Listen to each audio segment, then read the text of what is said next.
আমার আর অনুষ্কা তো নতুন বিয়ে হয়েছে, কোথায় আমরা একটু একান্তে সময় কাটাবো, একটু প্রেম করব, তা নয়।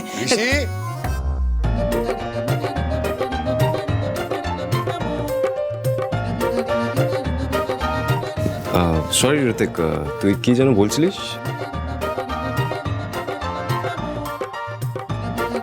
তুই কি চাস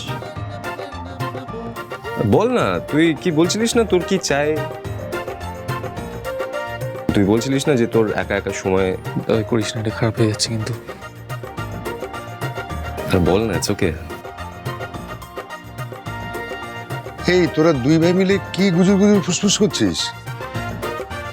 আচ্ছা ঋতিক, তোর আবার কি চাই বল আমাকে।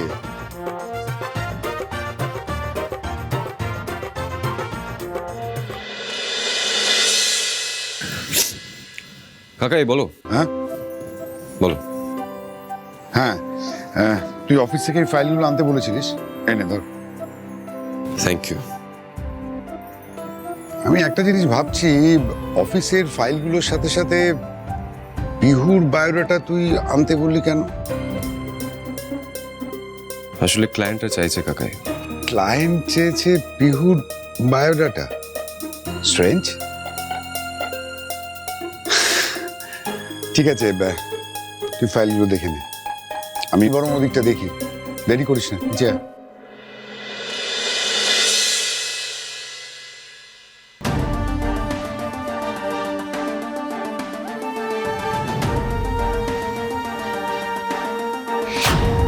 বিহু মিত্রর লোকাল গার্ডিয়ান পরিতোষ হাজরা এখানে বাবা মায়ের নাম দেওয়া নেই কেন?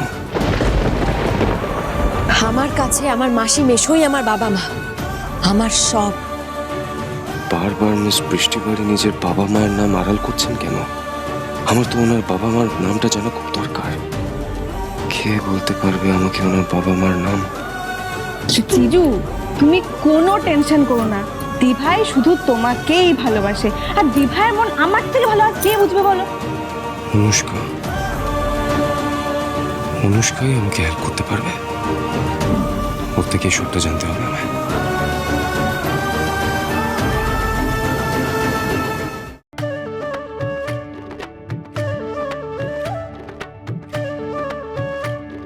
বৃষ্টি বাড়িতে তো আমাদের হোম ডেলিভারির ব্যবসা ছিল, তাই ন্যাড়া পোড়ার দিনকে আমরা স্পেশাল লাড্ডুটাই বানাতাম। হ্যাঁ, আর দিভাইয়ের এই স্পেশাল লাড্ডু আমাদের সব কাস্টমারদের ফেভারিট ছিল। আচ্ছা ঠাম্মি, ন্যাড়া পোড়ার কি যেন একটা ছড়া আছে না?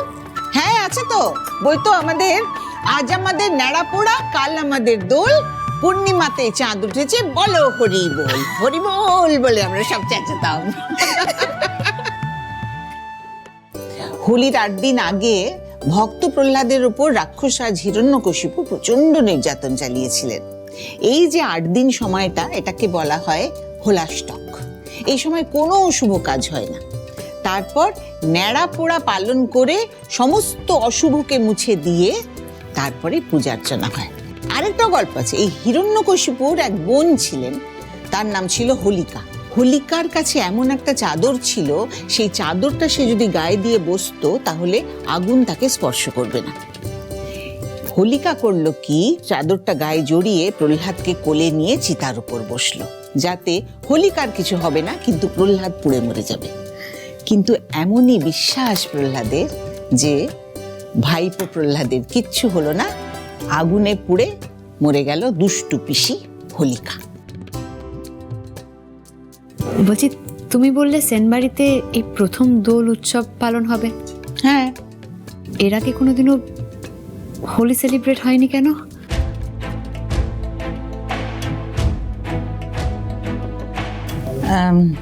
হ্যাঁ, হতো না কারণ আগে তো কোনোদিন আমাদের বাড়িতে এরকম তোমার মতন রঙিন প্রজাপতি এসে আমাদের সবাইকে রঙিন করে দিয়ে যায়নি, তাই জন্য হতো না, তাই না? তোকে তো বলেছিলাম যে ছোটবেলায় বাবা মাকে হারানোর আঘাতটা ভাই কিছুতেই মেনে নিতে পারেনি, তাই জন্যই আমাদের বাড়িতে কখনো কোনো আনন্দ উৎসব পালন করা হতো না, শুধুমাত্র আমার জন্মদিন ছাড়া।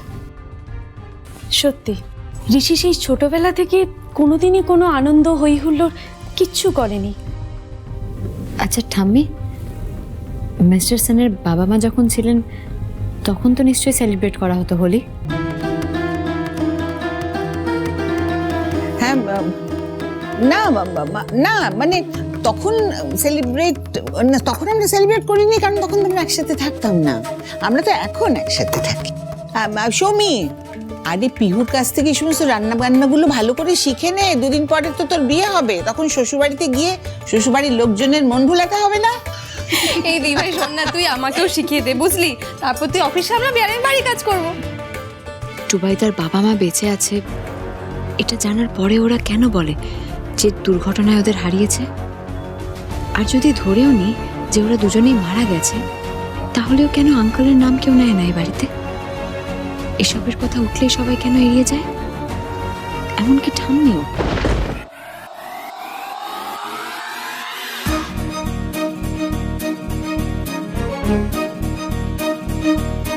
এই অনুষ্কা, তুমি আমার সঙ্গে একটু অনুষ্কা বলছি, তোমার হাতের স্পেশাল চাটা আমার খুব খেতে ইচ্ছে করছে, একটু করে আনবে প্লিজ? আমি এখন পারবো না, ঋত্বিক কাজ করছি, দেখতে পাচ্ছ না? অনুষ্কা, তুই বরং এক কাজ কর, তুই গিয়ে চা করে নিয়ে আয়। দেখ এমনিতেও তো এসব করার তো অভ্যেস নেই, হাত ব্যথা করছে নিশ্চয়ই। তুই যা, আমি সামলে নেবো, তুই যা। কেন? এইমাত্র তো ও বললো ও তোমার কাছ থেকে সব কাজ শিখে নিয়ে সংসার সামলাবে আর তুমি সামলাবে অফিস। এর মধ্যে হাত টাত ব্যথা করলে কি করে চলবে বলো তো? আর এই রীতি কি রে, তোকে এই অসময়ে চা খেতে হবে? হ্যাঁ কাকিমণি, আচ্ছা তুমি বলো তো, চা খাওয়ার কোনো সময় আছে নাকি? অনুষ্কা, তুমি বরং একটা কাজ করো, আমাদের সবার জন্য চা করে নিয়ে এসো। আচ্ছা রুষাদি, ঠিক আছে, আমি যাচ্ছি।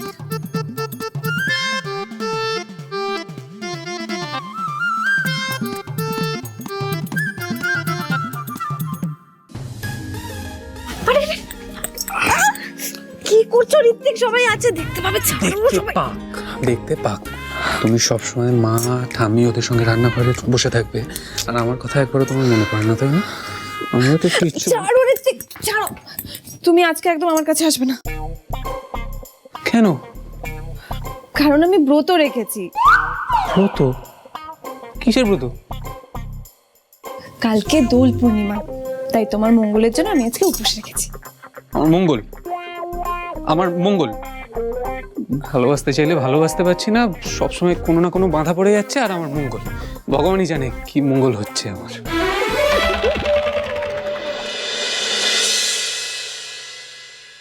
ওই দেখো, ছোট ভাইয়ের পেছনে পেছনে বড় দাদা হাজির হয়ে গেছে। দাভাই নিশ্চয়ই ওই বৌদির হাতের স্পেশাল চা খেতে এসছে, তাই না? তাই নাকি ভাই? না দিদি, আমি অনুষ্কাকে খুঁজতে এসেছি।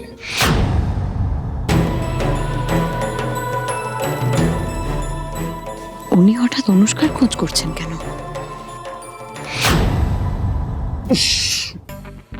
ভালোবাসা হলো ব্রতের পুষ্পাঞ্জলি, বুঝলে?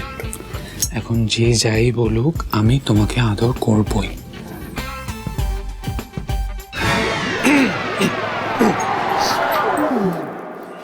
তুই এখানে কি করছিস ভাই? I have the same question. তুই এখানে কি করছিস ঋত্বিক? এটা কি এসব করার জায়গা? তাহলে কোনটা জায়গা তুই বলে দে।